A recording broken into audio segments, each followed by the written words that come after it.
What's up, everyone? Welcome back to the channel, and today we are out here with my MK7 GTI, which we just wrapped up a Mamba 3071R install on back a couple weeks ago.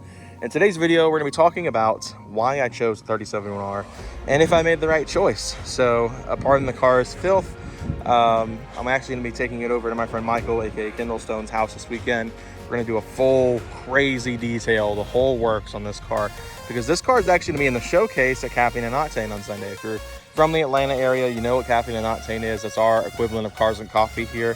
And every October, they do a Volkswagen event called Volkstoberfest. If you guys watch this channel for a long time, you remember last year this car was in the showcase then as well. I just gotten these Koenigs installed, and that was like the first big event for them, was to go to Caffeine and Octane. And I actually submitted an application to approve the second year in a row. So this car is actually going to get to be in the same state twice in the same location. So I'm really excited to bring you guys that as well. Such another longer video like we did last year at Volkstoberfest. It was a really fun time, and I got to see a ton of old faces, a ton of new faces, and hopefully to do the same this time. So if you guys are from the area and want to see this car in person, it'll be there. If you guys see me around, feel free to come up and say hi. I mean, I'm always willing to chat with you guys and, you know, answer any questions about the car or answer any questions about MK7s in general. Obviously, I'm still, I'm a year in, still relatively new to the platform. I'm not some all-knowing being when it comes to these MK7s, but anything I can answer, I will answer. So yeah, just make sure if you guys see me out there, come say hi. But today I'm going to be talking about the 3071, if it was the right decision, and if I regret it. And so let's get started on why I picked the 3071 specifically. So, as you guys don't remember, last year I posted a video. I'm thinking about going IS38s. At the time, I was under the assumption that IS38s on pump gas could make 400 wheel horsepower. It's about where I wanted to be.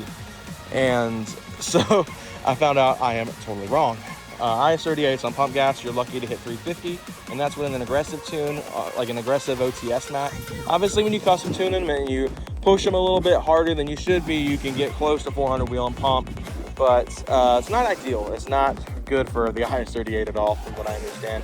So most OTS maps are around 350 to 360, and I wanted to be closer to 400 and on pump gas. You can get 400 in an IS38 if you go ethanol. That's easy peasy on an IS38. But where I live here in Georgia, there's no ethanol really anywhere. And all the ethanol around here is garbage quality. So I was like, you know what? I'll stick to pump and I'll just go hybrid. I'll just go hybrid so I can make the numbers I want to make on pump gas. And sure, for a hybrid, it's going to be slow. Most hybrid GTIs make around that 450 to 500 mark, especially on an IS38 based hybrid like the 3071, like the Vortex XL, like the TTE475. You know, these are all turbos I was cross shopping with the 3071. So yeah, the 3071 specific came to mind because of my friend Wes. I met him through TikTok. He's a really cool guy. I've talked to him off and on for quite a while now. Since I think last year, late last year, mid last year, somewhere in there. I remember I was talking to him when I ordered my access port to go switch to EQT for this car when it was still tuned by HPA. So at the time I was talking to him about turbo shopping, I had intended to buy a TTE475. I've been seeing how much havoc the TTE's been wrecking in the B9 S4 world and the RS3 world, and I was like, I want a piece of that, and I want a piece of that. These turbos are extremely expensive though. TTE charges a fortune for their turbos, and they're really great quality, so I'd imagine that's why. And I was talking to him, and I was like, I really don't want to spend like $2,500 or $3,000, whatever the cost is for a TTE475. So I'm like leaning more towards either Vortex Standard or Vortex XL. Now, of course, I really wanted an IS38 based hybrid, but I was like, if cost cutting is going to be my move, then I'll just go for a Vortex Standard because it's a little bit cheaper. I mean, literally a tiny, like $100 cheaper to just do a Vortex Standard over an XL. And he was like, check out this Mamba company. And so he sent me a link to Mamba and the 3071R. And I was just like, dude, this is pretty nice, but it's really cheap. Should I be concerned about that? And he was like, not at all. He said that Mamba is actually a company that worked with EQT on the Vortex XL in the past, and they did a really good job with it. And he was like, if you're gonna get a cheaper turbo, this is the company to work with. And so I was like, cool. He had one for his Golf R at one point. Unfortunately, I can't remember the exact story, but it got damaged I think by his cat. I think he said he said his cat knocked it off a shelf and it got damaged when it hit the ground, something like that. I can't remember the full story. If he's watching this, he's more than welcome to comment on that. But anyway, I was just like, you know, Wes has kind of been my my mentor when it comes to these MQB cars.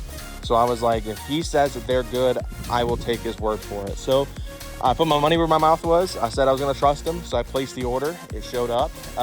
It was on back order for about a month. I bought it in late June.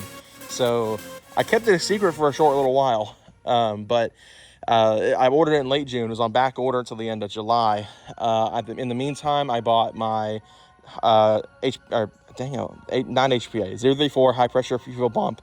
I bought my ARM front mount, and I believe I got my tune ordered within a short span. I spent a lot of money. Not my finest moment in terms of being financially responsible. Dave Ramsey would not be impressed. But I mean, this car in general would probably, you know, make him pretty mad. But you know, I ordered the turbo. We got it installed, as you guys saw a couple weeks ago, and all went well. So that's the story of where my turbo came from, why I picked the 37R.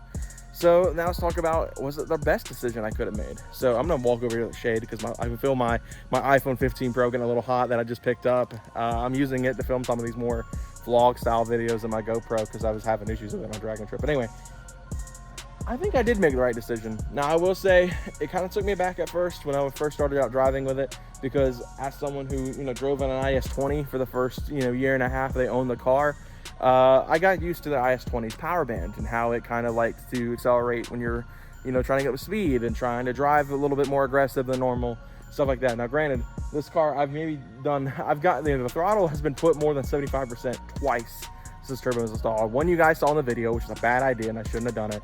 And the second time is for the data log pull, and I'm actually going to talk about that in just a second, because we did put it into virtual dyno just to see, kind of get an idea, but we'll talk about it in a moment.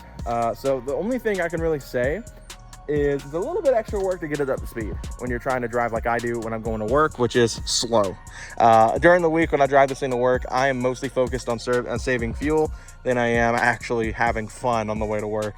Obviously, I'll put the windows down when I'm cruising into the parking lot because the turbo decel when you're at low speed is absurd with this turbo. And so I adore it. And I'm like, I'll crack the windows down. I'll come in the parking lot. I'm sure people in my job, since I work for a court system, they're probably like, what the heck is wrong with this dude? I'm sure the majority of the time people see me turning into the courthouse parking lot and they just assume I'm there for a speeding ticket or something. They don't realize I work there. But yeah, I mean, during the week, I drive this thing kind of slow, you know, kind of chill, try to stay under the radar, and, you know, just drive to work like a normal person does, I guess.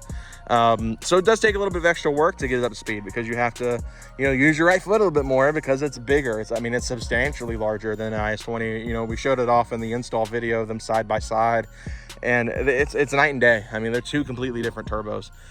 So it takes a little bit of extra push to get it up to speed, but once you are up to speed, you're perfectly fine because most of the time you're near 0 pounds of boost, or no, you're not in the vacuum. You're like right at that 0 to 0.5 pounds of boost area, and so you're probably going to be making enough steam for it to just hold itself at speed, which is fine. I don't need it to, you know, kick down a bunch of gears anytime it goes near a hill like it's making 110 horsepower. So let's talk quickly about the V-dyno run. So like I mentioned, we put the car's data log pull through the pull for the data log that we sent off to EQT. Me and Michael did it the past Saturday, I think, or it was 11 days ago. I know that much from when I'm filming this video. So when I sent him off to EQT. Me and Michael went out, I threw him the keys, and he did a full, you know, third gear pull from 2,000 to 6,500 RPM, as EQT instructs you to do in their email. Michael let it eat, scared me halfway to death, and I wish I'd recorded it, but I probably had to bleep it out so many times because it scared me pretty good. I wasn't expecting it to hit as violently as it did. And I really am kicking myself for recording because I'd love for you guys to see it. But we tossed it in virtual dyno just to get a ballpark idea of what the car makes. Now we all know virtual dyno isn't very accurate. It's not really meant to be used as an end-all be-all. This is absolutely what this car is making. But I figured, you know, get a ballpark, see kind of where it's at, and go from there. So we tossed it in there, and it made 406 wheel horsepower and 372 pound-feet of torque, again through virtual dyno. So take that with a grain of salt. That's probably not where it's sitting, but on the base map, I mean, on a full throttle pull on the base map, that's not too shabby of a number. This turbo is extremely capable, and people can run absurd numbers on these 3071Rs. And so I'm excited to see how these turbos really hold up in the future. But I think all that said, I think I've wrapped up everything I need to talk about today, and I don't want to waste a bunch of time rambling and keep you guys from doing what you guys need to do today. So thank you guys for watching. Like I said, if you see this car like happening out 10 Sunday and want to come say hi to me, feel free to do so. The car's gonna be looking fresh. Michael and I are gonna tackle a pretty hardcore detail in it on Saturday. So it'll look really good come Sunday for you guys to hopefully get to see it in person. And yeah, hope you all enjoyed this video. If you did, be sure to leave a like, subscribe for more content coming soon here on Blue Flag Autosport. And I'll see you guys next time. Have a great day, guys.